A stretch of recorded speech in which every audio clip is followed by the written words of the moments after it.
Sí, se escucha, está como, no estaba como presentación todavía, Gustavo. Ah, bueno, ahí, porque ahí me están diciendo que sí. A ver, lo hacemos de vuelta y pregunto de vuelta para estar seguro.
Ya va a salir, ¿eh?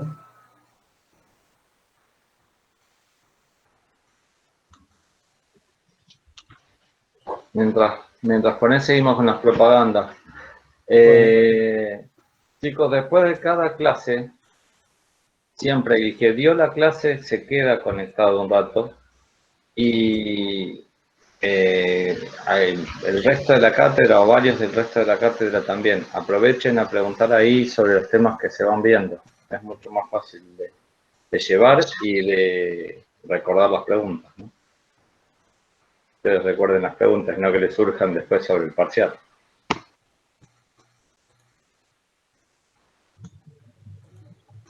Yo hago el resto, yo veo la presentación y después se me va, Gustavo. bueno.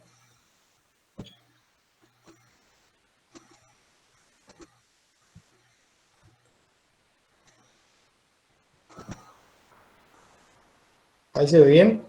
Ahí veo. Ahí está. ¿Ahora está? Sí. Sí. Bueno. El tema es el siguiente, como decía Graciela. Históricamente, hace muchos años, la forma de enseñar materiales era simplemente a prueba y error. Es decir, se estudiaba un material, se tomaba un material existente, se realizaban una serie de ensayos y se medía cómo respondía el material frente, por ejemplo, a determinados esfuerzos, a determinadas solicitaciones. Y cuando se quería desarrollar otro material, bueno, un poco al tanteo, se modificaban los valores de los elementos de aleación, y a partir de ese momento se volvían a hacer ensayos y se volvía a definir si ese material era, había mejorado o no las propiedades respecto al material anterior. Bueno, el enfoque actual de los materiales, ya desde hace unos cuantos años, es el enfoque de la ciencia de los materiales. O sea, lo que vamos a buscar no es simplemente comparar propiedades de un material con otro, sino tratar de correlacionar las propiedades con la microestructura. Este término lo vamos a utilizar mucho, por supuesto, lo vamos a desarrollar lentamente para que todos lo entiendan, y a su vez con la composición química. Ustedes ya tuvieron, los que están en el plan viejo, la materia anterior se llamaba materiales 1 y esta materiales 2, los que estaban en plan nuevo es como más clarita la cosa, porque la materia anterior se llama química. Entonces, ustedes ya tuvieron física, tuvieron química, tuvieron matemáticas y tienen las herramientas como para poder empezar a conocer un material a partir de su composición química. Por ejemplo, ustedes han visto que los elementos, por ejemplo, que se obtienen de la corteza terrestre, cuando queremos obtener hierro para después hacer el acero, vamos a utilizar óxido de hierro y tendremos otros elementos a base de carbono, etc. Yo voy a poder obtener de un material, por ejemplo, de un acero, la primera parte de este curso, la mayoría de los ejemplos que vamos a poner son de acero, aunque muchos de los conceptos que vamos a conversar son aplicables a otros materiales. Ustedes saben que dividimos materiales en general, la clasificación más sencilla en metales, cerámicos, polímeros y después materiales compuestos. Bueno, la primera parte del curso nuestra está orientada a la parte de metales y en particular para el material metálico que más van a utilizar ustedes, que son los aceros. Bien, ahora, esto es un poco el huevo o la gallina, o sea, tenemos que empezar por algún lado. Podríamos empezar directamente con la ciencia de los materiales y empezar a estudiar, por ejemplo, en función a lo que ustedes estudiaron en química respecto a los tipos de enlace metálico, que es el que más nos va a acompañar en esta primera parte del curso, en base al tipo de enlace, en base a la composición química, ver cómo se comportan o cómo comparo o evalúo una deformación con lo que ocurre en la microestructura del material, etc. O sea, empezar a hacer el recorrido directo de la ciencia de los materiales. Pero a nosotros nos parece importante hacer una primer clase, en realidad esta y el miércoles, 2 clases, donde lo que vamos a hacer es hacer un estudio fenomenológico. O sea, todavía no vamos a empezar con la ciencia de los materiales. Es como que la ciencia de los materiales, la forma moderna de estudiar los materiales, la vamos a empezar el lunes que viene. Y lo que vamos a hacer entre hoy y el miércoles es empezar a estudiar un fenómeno particular y es cómo responde un material, en general por los gráficos que vamos a utilizar, cómo responde un metal y en particular cómo responde un acero, frente a un esfuerzo de tracción. Es decir, cuando yo aplico una carga que a una probeta, imagínense, como ya vamos a ver, una probeta alargada cuya dimensión de longitud es mucho más importante que la sección de una sección, que las dimensiones de una sección transversal, que es mucho más pequeña. Una probeta, digamos, una barra, y yo la quiero estirar y quiero medir cómo responde el material, que es básicamente cómo se deforma el material en los distintos escalones de carga que yo vaya aplicando. Bueno, eso en la práctica se hace a través de un ensayo, que es el ensayo de tracción, y que es un ensayo básico para empezar a comprender los fenómenos de los materiales, en particular de los aceros, en cuanto a tensiones y deformaciones. Entonces, les repito, si bien toda la estructura de nuestros cursos es siguiendo esa metodología de la ciencia de los materiales, es decir, qué pasa a partir de una composición química y a partir de una microestructura, cómo modificando composición química o en algún caso sosteniendo la misma composición química y modificando la microestructura, por ejemplo con calentamientos o enfriamientos, cómo se van modificando las propiedades y cómo puedo predecir yo las propiedades a partir de esa composición química y esa microestructura. ¿Está bien? Bueno, necesito que algún alumno diga, estoy escuchando y viendo bien. Sí, profe, ¿Se escucha? ¿Sí? Bueno, bien, muchas profe. gracias. Yo tengo, les cuento, yo tengo, pantalla completa acá, que estoy en la computadora mía. Por lo tanto, en este momento, mientras estamos haciendo la presentación, creo que no voy a ver los chats. Entonces, hagan de cuenta que estamos en el aula y que cuando ustedes quieren hacer cualquier tipo de pregunta, así como levantarían la mano si estuvieran sentados en un banco, acá prenden el micrófono y me dicen, Gustavo, ¿podés repetir tal cosa? Y yo lo repito o lo volvemos a conversar. ¿Está bien? O sea, ustedes manténganse tranquilos con el micrófono apagado, cámara apagada, lo que necesiten, pero si me quieren hacer alguna pregunta de lo que estamos charlando, necesito, por favor, que abran el micrófono y pregunten libremente como si estuvieran en el aula. Además, acá no los vemos, así que no sabemos quién hace la pregunta, no se hagan problema. Ustedes preguntan directamente. Bien, entonces, resumiendo, si bien todo el curso va a ser siguiendo digamos, los requerimientos o el método de la ciencia de los materiales, en particular, en esta clase y en la que viene, En lugar de empezar con eso, vamos a empezar directamente viendo cómo responde un material frente a un ensayo de tracción, que además tiene una gran ventaja. Ustedes, si ven, están viendo casi la mayoría de las materias que son ciencias básicas, y esta quizás sea la primera o una de las primeras donde es una tecnológica básica, o sea, empezamos a dar el salto hacia temas que por ahí inclusive, supongo que para la mayoría de ustedes, como futuros ingenieros civiles e hidráulicos, puede llegar a ser más interesante, que es empezar a aplicar esos conocimientos de ciencias básicas, pero en temas tecnológicos.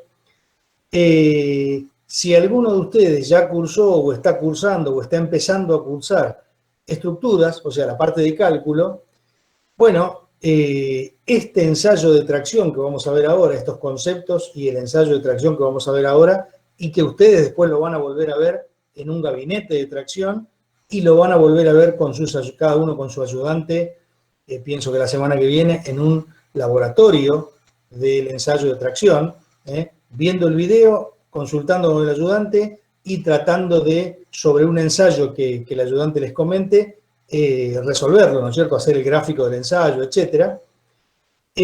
Todo esto sirve como dato para cuando ustedes hacen un cálculo en estructuras. Supongo yo que algunos de ustedes que ya están cursando o cursaron una estructura habrán hecho algún ejercicio donde les dijeron, bueno, vamos a comparar la tensión aplicada, por ejemplo, carga sobre área, lo más sencillito de tracción, con la tensión de fluencia del material. Esos valores, esa tensión de fluencia, esa tensión de rotura, ese alargamiento porcentual, etcétera, muchas cosas que vamos a ver ahora. De este ensayo, acá va un primer concepto para que lo recuerden, de este ensayo, del ensayo de tracción, sí puedo sacar datos para el cálculo.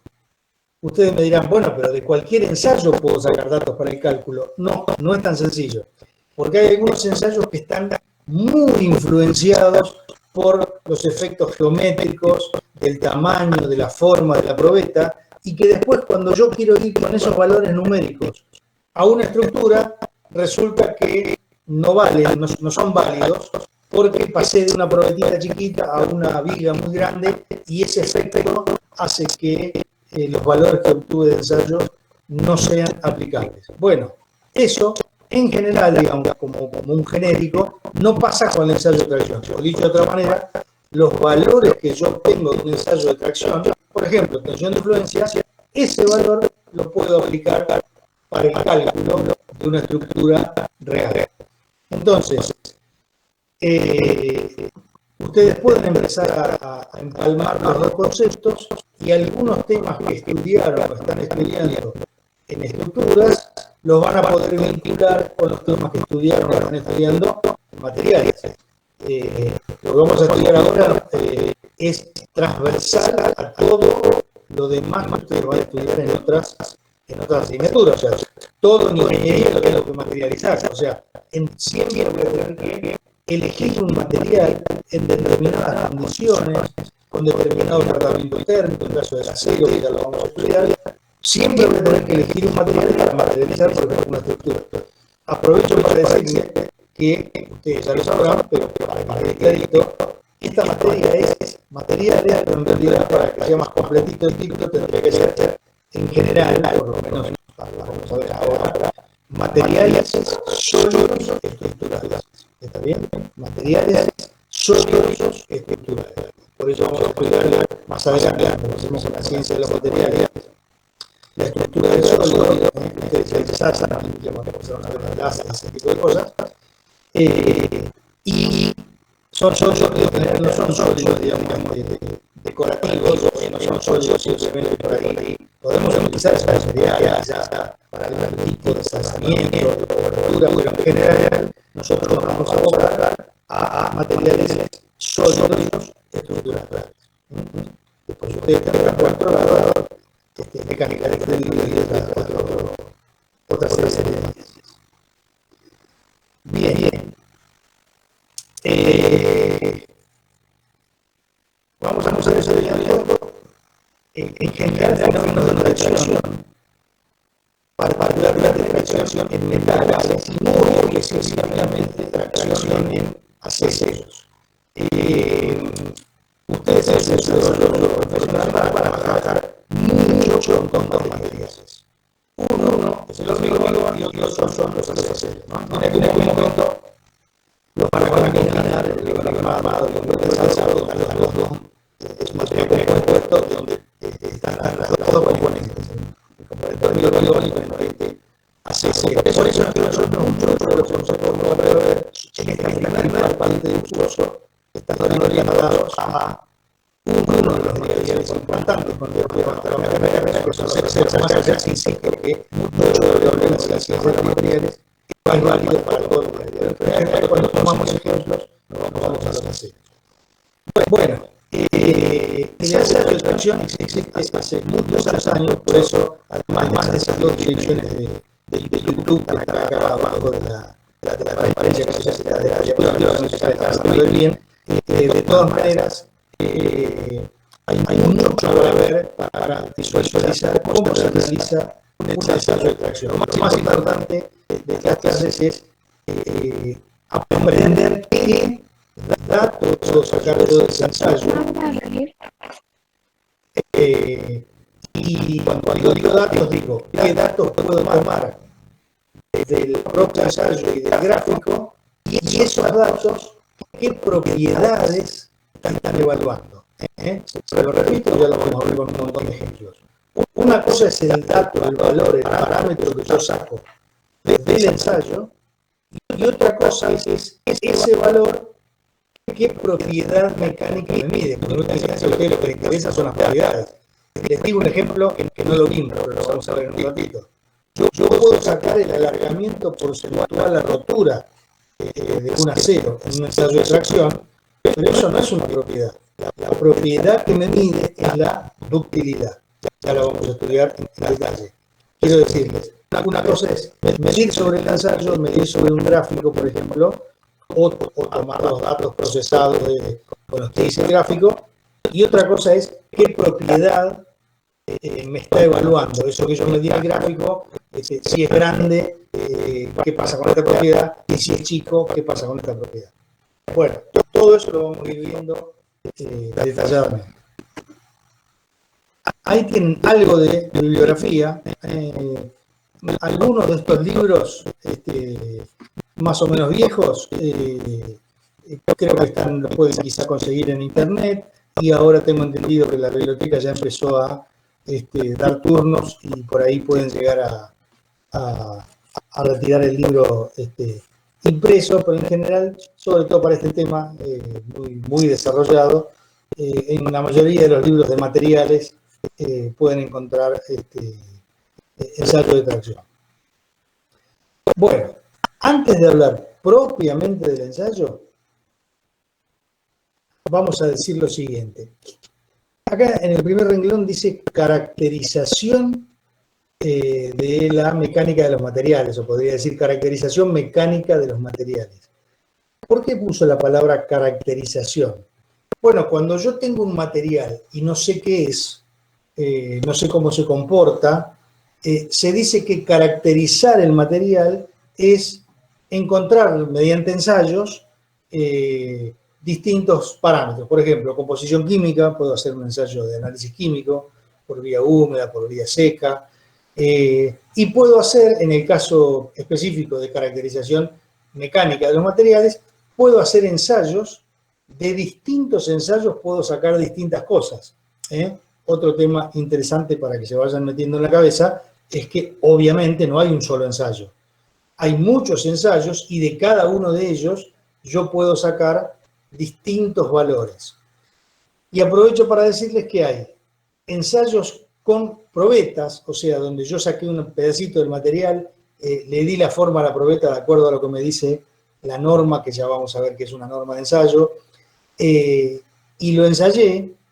Y hay otros ensayos muy particulares que son ensayos de prototipos. O sea, por ahí yo tengo una viga y yo no quiero hacer el ensayo de tracción, no, yo quiero ensayar completa la viga. Bueno, si tengo forma de materializar ese ensayo, haré un ensayo de un prototipo, un ensayo específico para esa viga y cuyas conclusiones me sirven para ese prototipo. En general nosotros vamos a hablar durante nuestra asignatura de ensayos hechos sobre probetas, o sea, no sobre una parte estructural, no sobre una viga, sobre una columna, sino sobre una probeta de ese material preparada como lo dice la norma. Yo aprovecho para hacer un comentario, aunque sea breve. Ustedes saben que por ejemplo, para que un ensayo que vamos a hacer nosotros en nuestro laboratorio cuando podamos ir a la facultad, y un ensayo que estén haciendo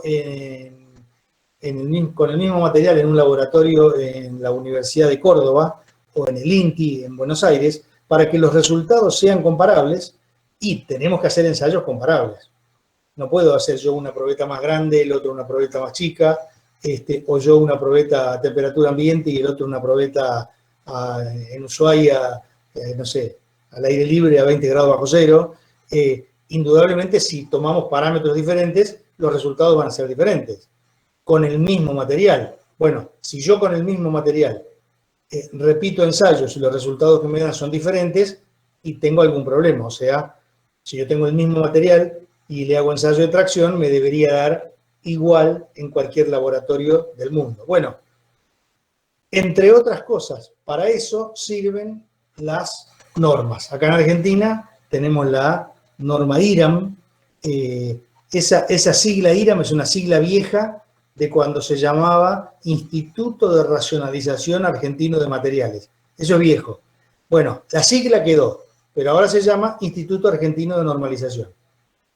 ¿Y qué es el IRAM? Lo mismo que es, no sé, ASME, ASI, normas que hacen en distintas instituciones en el mundo. Bueno, precisamente es una institución donde se sientan, cuando no existe la norma, si no existiera la norma para el ensayo de tracción, bueno, se sentaría personas de las universidades, personas de empresas que elaboran acero, personas que son usuarios de acero, por ejemplo, para estructuras, y entre todos escribirían una norma con determinado alcance, donde dirían, bueno, si quiero hacer un ensayo de tracción, la temperatura tiene que ser 20 grados centígrados, no sé, más o menos 2. La probeta tiene que ser perfectamente lisa, mecanizada, no puede tener discontinuidades, no puede tener entalladuras. Y la velocidad de aplicación de la carga en el ensayo tiene que ser lenta, no puede ser más de tantos newton por segundo o newton por minuto. ¿Se entiende? Entonces, la norma me va a decir, por ejemplo, una norma IRAM, no me acuerdo el número, pero la norma IRAM para ensayo de tracción de aceros,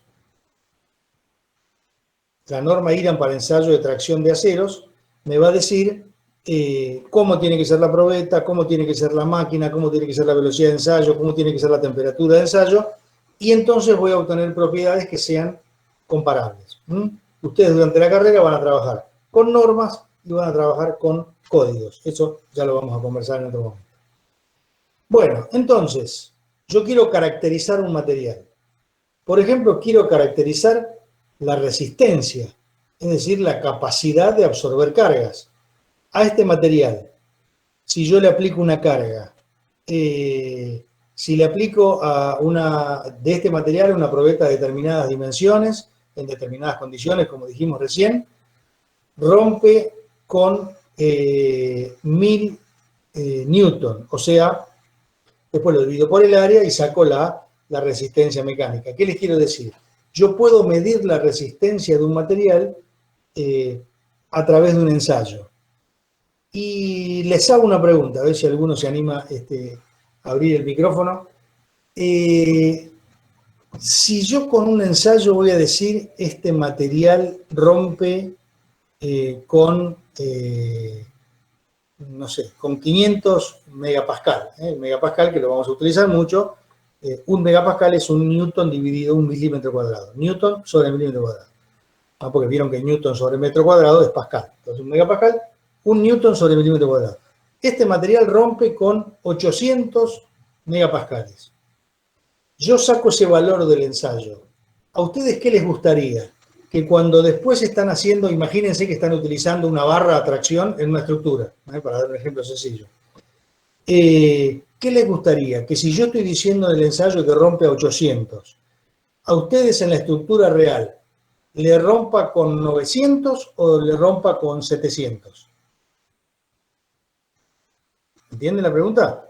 Le estoy diciendo, yo saco como conclusión del ensayo que esta barra va a romper a 800 megapascal. ¿A ustedes qué les gustaría? Que en la vida real, si ustedes tienen una sobrecarga y esa barra se va a romper, ¿les gustaría que se rompa con 700 o les gustaría que se rompa con 900? Con 900. Con 900, ¿no es cierto? Bueno, eso que acabamos de decir, tan sencillo, es lo que yo voy a repetir varias veces, de decir que yo me quiero poner siempre del lado de la seguridad.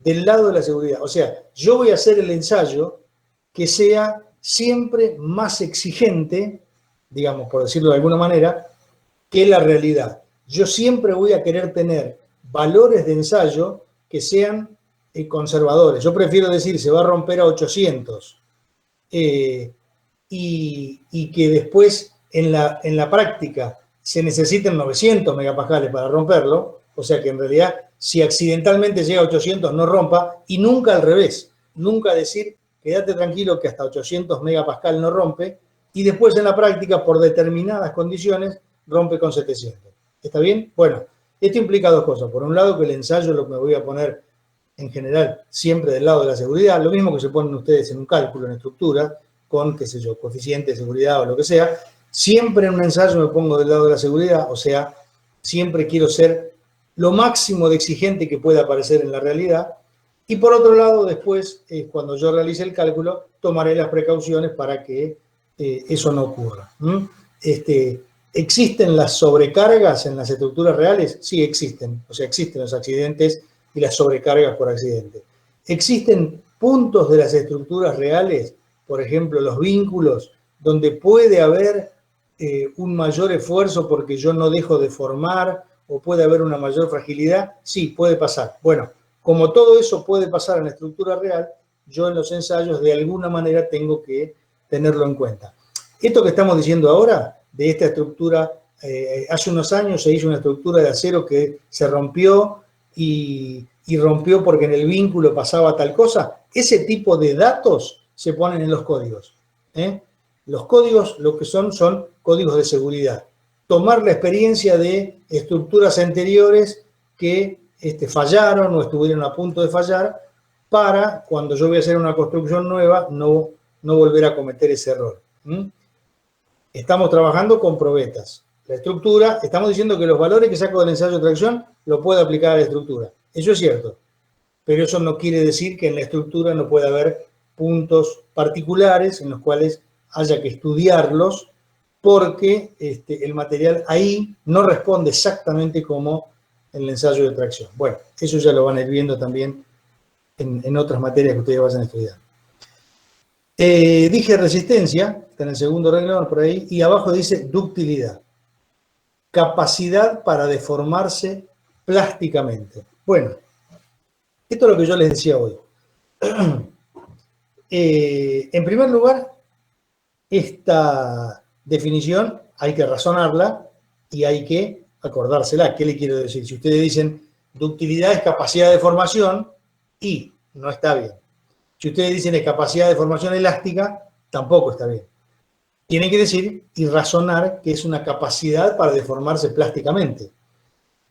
Entonces, ¿qué es lo que vamos a estudiar cuando vayamos a ciencia de los materiales? Lo que vamos a estudiar son todos los parámetros de la microestructura que puedan afectar la capacidad para deformarse plásticamente, o sea, que puedan afectar la ductilidad.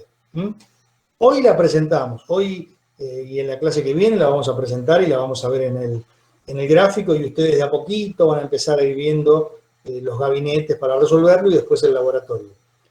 Pero recuerden que esto después lo tenemos que vincular con lo que pasa en la microestructura y en la composición del material. Bueno, abajo del segundo párrafo dice caracterización del acero y muchos otros metales. Por ejemplo de acero, ¿no? Las barras que se utilizan como armadura para el hormigón armado. Ustedes no van a estudiar en la carrera mucho más sobre el acero, porque ustedes van a estudiar el acero en esta materia Y después por allá, por no sé si cuarto, quinto año, tienen una materia que es construcciones metálicas, donde, más desde el punto de vista estructural, van a trabajar de vuelta con el acero. Pero también van a trabajar con el acero, aunque no se van a poner a estudiarlo en detalle, cuando estudien hormigón armado, porque el hormigón armado tiene el acero imbuido dentro del hormigón, porque el hormigón en general, como ustedes ya quizás se lo vayan contando, tiene buena resistencia a la compresión, pero no a la tracción, y para tomar la tracción necesito reforzarlo con acero, que tiene buena resistencia a la tracción. Entonces, ustedes van a caracterizar el acero para refuerzo del hormigón armado y también para estructuras metálicas. Ustedes habrán visto en algún lugar alguna estructura metálica de un tinglado o un puente que sea totalmente de acero. Ese tipo de estructuras llevan también aceros que los vamos a caracterizar, que son distintos a los aceros que se utilizan para barras, para armadura del hormigón armado. Bueno, les repito lo que les dije hoy. Cualquier cosa que quieran preguntar, abran el micrófono y pregunten como si estuviéramos en el aula. Bueno, nosotros la semana que viene, cuando empecemos con ciencia de los materiales, vamos a empezar a estudiar qué le pasa al material cuando tengo una deformación elástica y una deformación plástica, que ya las vamos a definir. Pero ahora vamos a empezar a ver esas mismas cosas, pero digamos macroscópicamente, o sea, lo que pasa cuando yo veo una barra en un ensayo o cuando veo una parte de una estructura que está soportando este tipo de deformaciones. Deformación elástica son las deformaciones que desaparecen cuando dejan de actuar las cargas. El material vuelve a sus dimensiones originales, son deformaciones reversibles. Para ir a un ejemplo muy sencillito, imagínense un resorte que ustedes lo deforman un poquito, no mucho, porque si lo deforman mucho queda deformado. Lo deforman un poquito y cuando sueltan, vuelve a su posición original. Ese es el concepto de deformación elástica, deformación reversible. Después vamos a ver si es lineal o no es lineal, eso lo vamos a ver con el gráfico, pero sí que es reversible, o sea que cuando yo descargo, vuelve a la posición original. A eso le llamamos deformaciones elásticas. Y le llamamos deformaciones plásticas a las deformaciones que permanecen cuando dejan de actuar las cargas, el material no vuelve a sus dimensiones originales, son deformaciones irreversibles. Y acá les hago una pregunta. Si yo estoy calculando un puente metálico, un puente de acero, en general, salvo casos muy, muy específicos, pero en general, ¿ustedes qué quieren que el puente trabaje en la zona elástica o en la zona plástica?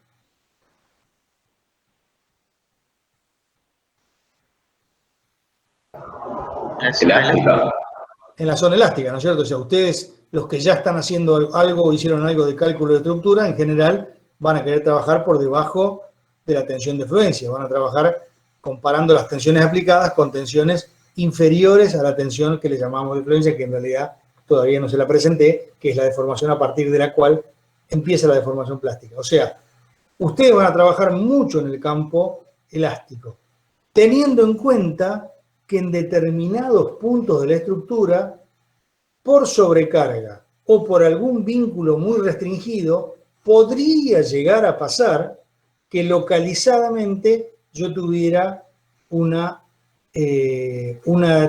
tensión superior a la tensión de deformaciones elásticas y tendiera a empezar las deformaciones plásticas. Como ustedes se imaginarán, yo prefiero que el material tenga una deformación elástica y si me paso, por ejemplo, accidentalmente, que tenga deformación plástica y no que sea elástico y que cuando me paso del elástico sea tan frágil que se rompa inmediatamente.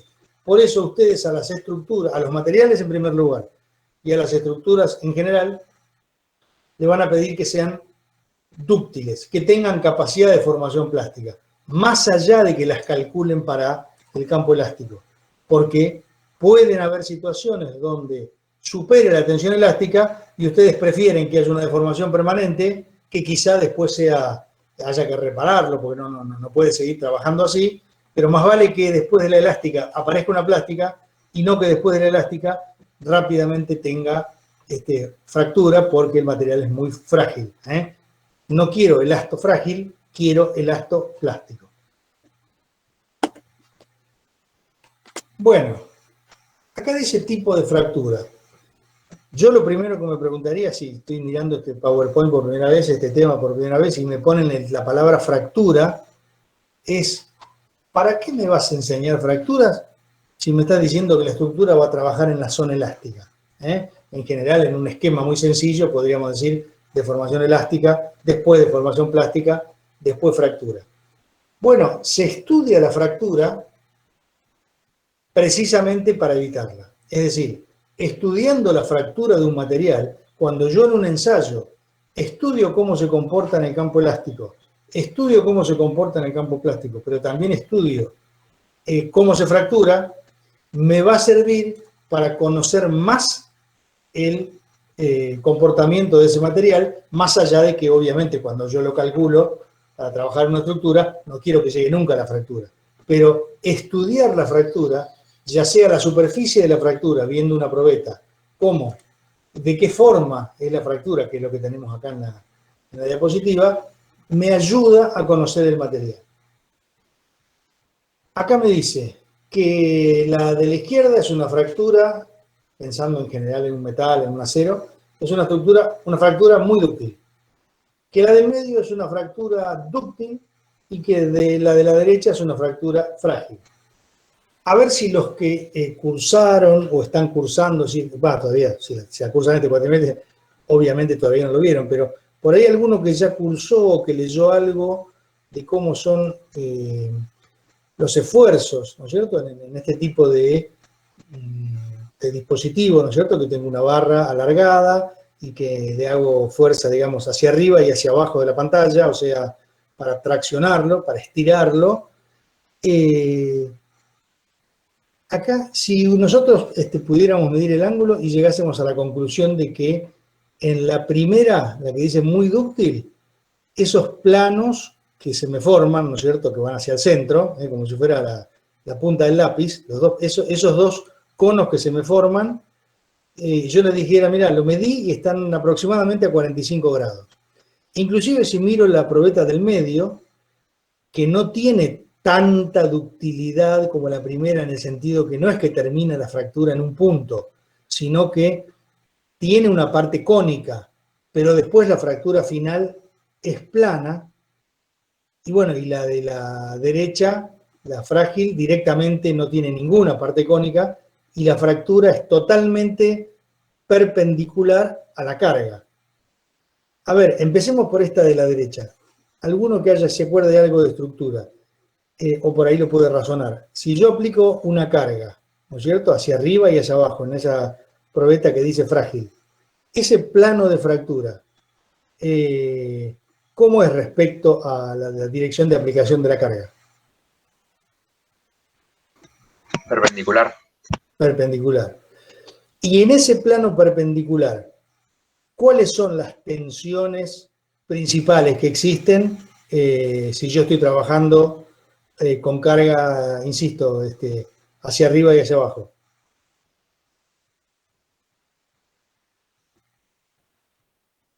¿Qué tensiones hay? Bueno, yo podría decir que hay una tensión de tracción que es la que tiende a separar y que en ese plano perpendicular, la tensión de tracción es máxima, porque es justito perpendicular a la aplicación de la carga. Toda la carga trabaja perpendicularmente a esa sección, carga sobre área, ahí tengo tensiones de tracción, tensiones de arrancamiento, tensiones de separación. Después cuando veamos la próxima clase, vamos a ver que los átomos los voy separando contra la fuerza de enlace. Es una tensión de tracción. Y en el otro extremo, si yo tengo toda la rotura, toda la fractura, en esos planos a 45 grados. Ahí sí ya, por ahí tiene que ser alguno que a lo mejor haya cursado estructura. Si yo tengo carga vertical, carga hacia arriba y hacia abajo, y la fractura es en planos a 45 grados, ¿cuáles son las tensiones más importantes en esos planos a 45 grados?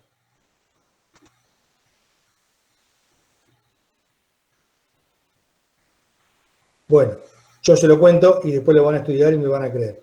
Son tensiones de corte, son tensiones de deslizamiento. En este ensayo de tracción, a 45 grados tengo las máximas tensiones de corte. Por lo tanto, podríamos decir a primera vista que un material muy frágil, el de la derecha, rompe por tensiones de tracción, corte de los enlaces. Y el material muy dúctil de la izquierda rompe por tensiones de corte, que ya vamos a ver cómo se producen esas tensiones, qué es lo que pasa en el material cuando aparece ese corte. Y la probeta del medio, que es ese tipo de rotura que es la que ustedes se van a encontrar, por ejemplo, en un ensayo real de tracción, de un acero para refuerzo del hormigón, hacen un ensayo de tracción, y cuando la máquina rompe la probeta en dos partes, se van a encontrar algo parecido al dibujito del medio, que me dice que empezó a romperse por esos planos a 45 grados, por deformación plástica, por tensiones de corte, pero que llegó un momento que la sección era lo suficientemente chica, la sección final, la plana, que rompió en esa área por tensiones de tracción. Se lo repito, empezó a deformarse plásticamente a 45 grados. Todo esto que yo se lo estoy diciendo, después lo vamos a estudiar en detalle y por qué pasa. Empezó en esa probeta del medio a deformarse plásticamente por tensiones de corte a 45 grados, y la rotura final, que es la parte plana que me queda en el centro, ese arrancamiento final, es igual que la de la derecha, por tensiones de corte. O sea, la parte con ángulo donde se produce la deformación plástica es parecida a la de la izquierda, que es el material muy dúctil. Y la parte de rotura final, por deformación tracción, es parecida a la probeta de la derecha, el material más frágil. O sea, tiene un comportamiento dúctil hasta que la sección, yo sigo aplicando carga, la sección es tan chiquita que ya no resiste más y es más fácil romper ese plano por tensiones de tracción que seguir deformando por tensiones de corte. ¿Está bien? Bueno,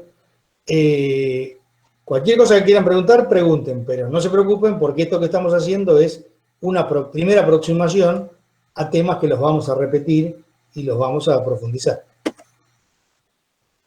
Bueno, esto ya, lo de arriba es parecido, y lo de abajo serían fotos. Fíjense que la probeta de las que están rotas, lo que parece una foto, abajo a la izquierda tengo la parte central, que es lo que sería lo que le llaman copa, donde rompe por tracción, y los temas a la parte a 45 grados, que es lo que le llamo cono, que es la parte de la rotura por deformación plástica. Pero esto ya lo van a ver más en detalle en el ensayo. Bueno, para alguno de ustedes que todavía no haya visto nada de estructura, le contamos que vamos a hablar nosotros de tensiones y deformaciones, más que de cargas y alargamiento. La tensión, en el caso de tracción, el caso más sencillo, es carga sobre área. ¿Y por qué dice A sub 0? Porque en el ensayo de tracción convencional, en el que vamos a utilizar nosotros, en el que se utiliza tecnológicamente en cualquier laboratorio, inclusive en algunos laboratorios que están adentro de empresas y que van haciendo ensayos para ver cómo va saliendo la producción, el ensayo tradicional, el ensayo tecnológico de tracción, yo voy a trabajar con la carga que está aplicando la máquina, la fuerza que está haciendo la máquina, sobre A sub 0, el área inicial. O sea, yo mido el área inicial de la probeta y para mí la tensión va a ser carga sobre área inicial. Aunque en la medida en que vaya avanzando el ensayo, el área se va a ir haciendo un poquito más chica. Y a partir de un punto determinado, que ya lo vamos a ver, en un lugar el área, que es donde después va a romper, el área se achica de golpe. Y yo todo eso no lo tengo en cuenta, porque yo sigo calculando carga sobre área inicial. Por supuesto, eso me lleva a un error medido que en general no me perjudica demasiado en cuanto a lo que yo quiero utilizar el ensayo tecnológicamente. Ya lo vamos a ver. un poco la diferencia entre lo que ustedes estaban acostumbrados a ver por ahí en física, donde de alguna manera eran la mayoría como cálculos teóricos, pues digamos con error cero, que no existe, pero digamos, no teníamos en cuenta el error. En los ensayos tecnológicos, lo importante no es que sea error cero, que además es imposible, sino que el error sea acotado, que yo sepa qué error estoy cometiendo y que si no me perjudica la medición, pues ya vamos a ver que este error que estamos cometiendo, hay una parte del ensayo que no la perjudica, o sea que la medición de determinados valores, tensión de fluencia, etcétera, no me lo perjudica, no me lo cambia. Y si en algún lugar me está dando un valor que no es exactamente real por el error que yo estoy cometiendo, lo importante es saber cuál es la magnitud de ese error para poder hacer la corrección. ¿Está bien? O sea, no buscamos la perfección, buscamos lo más adecuado, que además a un costo razonable, cuando digo costo no digo solo lo económico, sino costo de tiempo razonable, y si en una parte, si eso que estoy haciendo tiene algún error, lo importante es conocer cuál es ese error, poder cuantificarlo y si es necesario, corregirlo. P carga A sub 0, sección de la barra original, antes de empezar el ensayo. Lo mido antes de empezar el ensayo. Pi por el diámetro original al cuadrado sobre 4. O sea, el área, en este caso estamos hablando de una barra, por supuesto, de sección circular, ¿no es cierto? Por ejemplo, una barra para refuerzo de hormigón. Yo puedo hacer ensayo de tracción de barras circulares o de barras planas, son los más comunes, y también podría hacerlo con otra sección. Pero en general, o barras circulares o chapas, probetas obtenidas de una chapa plana para otro uso. Y también vamos a hablar de deformaciones específicas. Bueno, como está dicho acá, no lo vamos a desarrollar mucho ahora porque esto ustedes lo van a ver en detalle en el ensayo. Pero el concepto de deformación específica es que yo vinculo la deformación que tengo con la longitud inicial que tenía. ¿Qué les quiero decir? Si yo tengo 100 milímetros de longitud inicial y cuando mido deformación tengo 103, no me preocupo solamente de esos 3 milímetros que creció, sino que pasé de 100 a 103, porque los valores están influenciados por las dimensiones que tenga la probeta.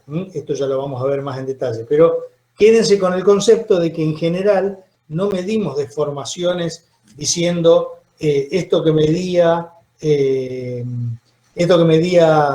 100, ahora mide 105, entonces yo lo que mido son 5. No. En general, yo lo que mido es los 105 relativo a los 100 o dividido por los 100 originales que yo tenía. Por eso van a escuchar muchas veces que decimos delta L sobre L. El delta L es lo que creció y el L es el valor original antes de empezar a deformarlo. Insisto, es muy importante esto porque no nos interesan las deformaciones absolutas, sino la deformación relativa a la longitud que tenía antes de empezar a deformar. Ya vamos a ver por qué. Este tema extensómetro, lectura, sensibilidad del extensómetro. El extensómetro es el equipo que ustedes van a utilizar para hacer la medición de la deformación elástica. En general, para la medición de deformación elástica, después lo saco de la máquina, porque si lo dejo puesto, cuando se produzca la deformación plástica y la rotura, me rompería el extensómetro. Entonces, en general es para trabajar en la zona elástica. Es un equipo que ustedes ya lo van a ver, que tiene una determinada sensibilidad que me va a permitir, con la lectura por la sensibilidad, sacar el delta L. Pero el concepto de delta L, que es lo más importante para que ustedes tengan claro, el delta L es cuánto creció el L original. Era 100 y se fue a 105, delta L 5. Pero en general yo siempre voy a hacer delta L sobre L. 5 sobre 100 para sacar el alargamiento específico, que obviamente en ese caso va a ser adimensional. Y si le multiplico por 100, va a ser en por ciento. No se preocupen por todo esto que estoy diciendo últimamente porque lo van a ver en detalle en los gabinetes y en los laboratorios. Esto sí es interesante que lo empiecen a visualizar. Fíjense que dice diagrama, distintos tipos de diagrama, sigma, epsilon, sigma, extensión, epsilon es deformación específica. Y abajo dice deformación elástica más deformación plástica y estricción, material dúctil, y me pone dos gráficos. En los dos que están arriba, los dos valen para el título de arriba. Y sin embargo, abajo a la izquierda hay un título y me muestra un gráfico, y abajo a la derecha hay otro título y me muestra un solo gráfico. ¿Por qué arriba me pone un título que me dice deformación elastoplástica, estricción? O sea, es un material dúctil. El de abajo a la izquierda dice material semidúctil y el de abajo a la derecha dice material frágil. Pero los dos de abajo tienen un título y un gráfico, un título y un gráfico. ¿Por qué arriba tengo un título y dos gráficos? Si esto fuera como esos viejos que estaban en las revistas que decía el juego de los 7 errores, ¿qué diferencia ven? Yo quiero que lo digan con sus palabras, aunque sea obvio, aunque nunca hayan visto un ensayo de tracción, no es nada, con sus palabras. ¿Qué diferencia ven de los dos gráficos que están arriba entre el de la izquierda y el de la derecha?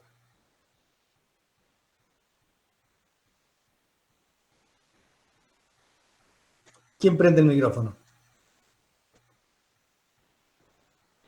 En el lado izquierdo se pendiente está... inicial. A ver, las dos hablen por favor, pero una por vez. A ver quién empieza. No veo yo quién es.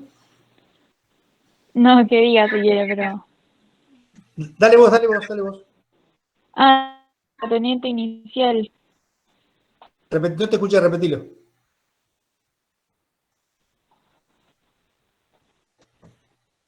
La pendiente inicial Eh, es la primera diferencia. Bien. Si vos ves la pendiente, si esto fuera el mismo material, por ejemplo, si los dos fueran aceros, deberían tener, a lo mejor no está bien hecho el gráfico, digamos, el dibujo, deberían tener la misma pendiente. Lo repito, si el gráfico estuviera bien hecho, si estuviera en escala, y si los dos son el mismo material, por ejemplo, un acero, arriba dice material dúctil, que fuera un acero dúctil, la pendiente debería ser la misma. Después se lo explico. Pero una vez que subo esa recta, ¿qué diferencia encuentro en uno, en el de la izquierda y el de la derecha? Que uno tiene Que más uno- tiempo para deformarse que otro. La influencia es diferente. Bien, a ver, el que habló, el primer voz masculina que escuché, a ver, decilo de vuelta. Que el uno tiene más tiempo de deformación plástica que el otro. Bien. Eso está bien, es verdad, es verdad.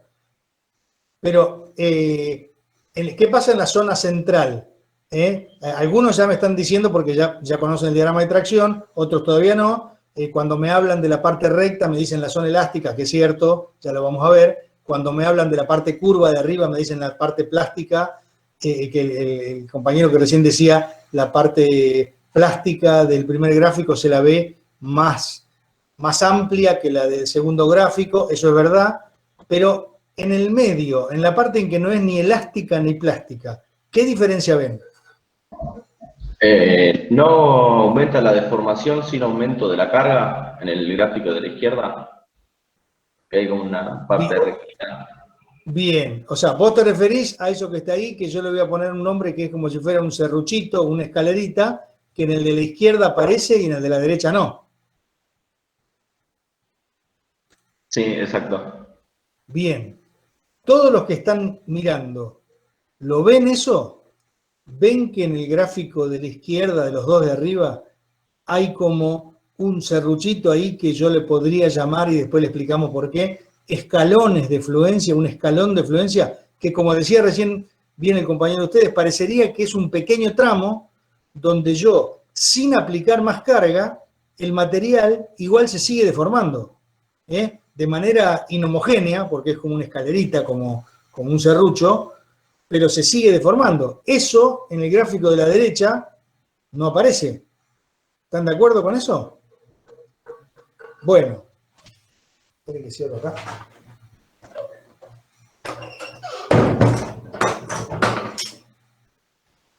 Bueno, ¿están de acuerdo con que en el gráfico de la izquierda aparece un escaloncito que le podemos empezar a poner nombre, escalón de fluencia, o le podemos poner fluencia inhomogénea, y en el de la derecha no? Bueno, ya que les dije la palabra fluencia, todavía no la explicamos, pero por ahora créanme, los que nunca vieron un diagrama de tracción, ni nada parecido. Ya que les dije la palabra fluencia, si yo digo que la fluencia es donde empieza la deformación plástica, les estoy adelantando un montón de cosas, pero les quiero contar, hacer un comentario casi anecdótico.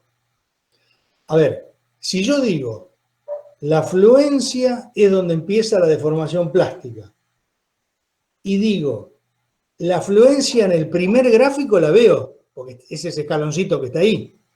Digo, hasta ahí era elástico, a partir de ese serruchito, incluyendo ese serruchito, que ya es plástico, a partir de ahí empezó la deformación plástica. Entonces, si yo le estuviera tomando un examen a ustedes, le doy el gráfico de la izquierda y le digo, ¿dónde empieza la deformación plástica? ¿Ustedes tienen dónde mirar para aproximadamente, aunque sea decirme, empieza acá? Donde se empieza a curvar. Donde empieza, yo te diría, en el de la izquierda, donde empieza ese serruchito, donde empieza esa fluencia, ahí ya empezó la deformación plástica. Bueno, si yo ahora les digo, bueno, ahora te pregunto lo mismo, pero en el gráfico de la derecha. Esta pregunta no vale para recursante. Te pregunto lo mismo, pero en el gráfico de la derecha. ¿Qué hago? ¿Ustedes tienen alguna marquita como ese serruchito que estaba a la izquierda para decir, acá empezó la fluencia, acá empezó la deformación plástica?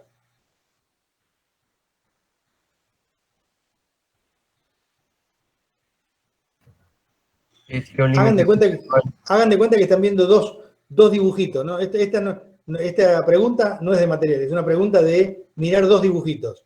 En el de la izquierda tengo ese serruchito y digo, ah, bueno, listo, entonces voy a la izquierda, marco en el eje de las tensiones, de la sigma, y digo, esta es la tensión de fluencia. A partir de acá el material empezó a fluir, a partir de acá el material empezó a deformarse plásticamente. En el gráfico de la derecha, ¿tengo algo para hacer eso? Donde cambia la dirección la curva, sería donde es.